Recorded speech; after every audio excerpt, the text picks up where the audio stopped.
Hello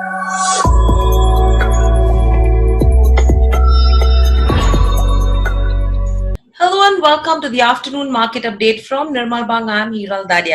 Clearly, the volatility continues to remain high as we speak right now, because from the kind of start that we've seen in today's day of trade, we've clearly now turned positive, almost trading near the day's highest levels. So the gyrations have been really small, but from the negative, we've again come into the positive in this session as right now. Nifty is up almost around 0.6%, and we're above that 8,950 mark. Let's see if we do cross that 9,000 hurdle in trade today, and whether we manage to close above that psychological mark of 9,000. Clearly, if you see in terms of where the Sensex is concerned as well, we're trading above those levels of around 30,500. So there is some bit of positivity coming in on that front as well. And clearly, though there is some bit of pressure on the financials, especially on the private banking side, it's just Kotak Mahindra Bank which is actually putting this kind of pressure. But apart from that, you have Bank Nifty, which is up almost around 150 points in trade.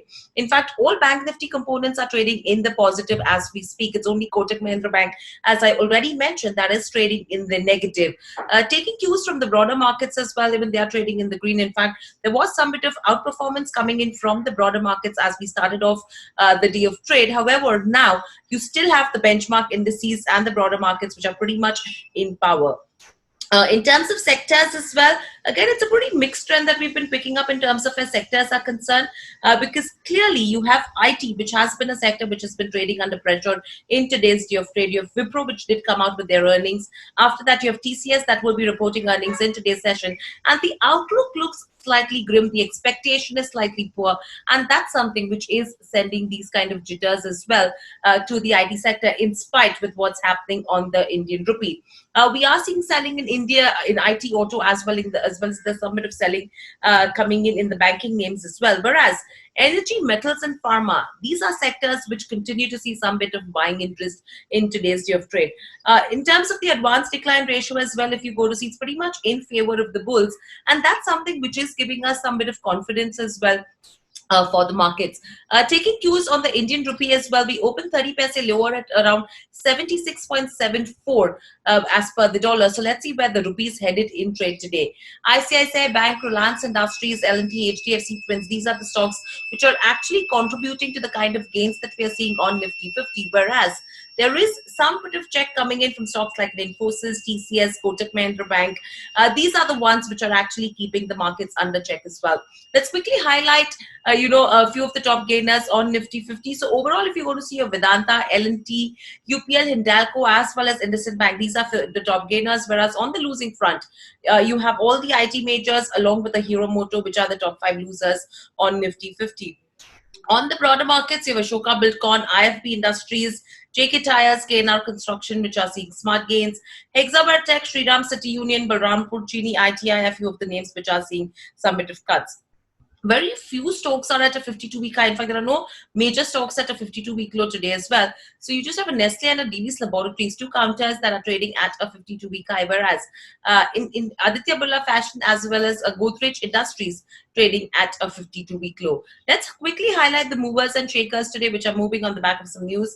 L&T, which is up in trade, that's up because its ARM has bagged an order in the fourth quarter, as its ARM bags contracts in the fourth quarter of FY20. Mishra Dhatu has jumped in achieving the highest ever VOP in FY20. So that's something which is keeping that counter on the uptrend. Adani Green has commissioned its 50 megawatt solar power project. You have Biocon as well, because one of its arm has got an EIR from the US FDA for manufacturing facility in Bangalore. So again, good moves coming in terms of Biocon. Endurance Technologies on the back of an acquisition is up in trade. Symphony, that's an interesting counter because the stock is locked in upper circuit, and it's a second consecutive session of gains coming in for a Symphony. Because if you talk about Symphony, it's mainly the sentimental up move that we are seeing on the back of the hot summers that have started to come in. So it's not only Symphony, but stocks like Whirlpool, Blue Star, these are a few of the counters which will now start seeing a lot of sentimental buying, at least because we don't know what's the kind of impact COVID is having, because purchases are on a standstill. But this is just a sentimental up move that we are seeing, especially on the back of the summers that have started to creep in India. Vedanta remains the top gainer on Nifty 50. The index, the stock is up over 5%. IndusInd Bank, Goldman Sachs has bought almost around 10.5 lakh shares, and that's what the bulk and block deal data is suggesting as of now, and that's one of the reasons why IndusInd Bank is up around 3% in trade. And lastly, let's quickly look at all the telecom counters, except Vodafone Idea. All of the other ones are trading in the red. And you have the aviation counters that continue to remain in focus right now, because the way crude has been panning out, it is going to be something. But again, there is an impact of COVID that's been hitting aviation counters, that's hitting the hospitality names as well. So there could be that pressure that could continue to be created on this. And to be noted, today is the 16th. 17th of April was actually the day when 17th April 2019 was when Jet Airways actually suspended operations. So it's been almost 1 year since Jet Airways has suspended operations. So that's something. Let's see what the stock does in trade, because it's still trading, though there is no operation as of now. So overall, if you go to see, yes, there is that uptrend that we've seen in the last couple of hours of trade since we've started. Let's see if that continues in the second half of the trading session, because again, that range bound move is something we are expecting. And again, it is expiry today, it is weekly expiry today, so there is expectation of some high amount of volatility that could be taking place in the second half of the trading session. That's all that we have in the afternoon market update from Nirmal Bank. Thanks for watching. In fact, you could subscribe to our YouTube channel and follow us on Instagram, Twitter, Facebook and LinkedIn.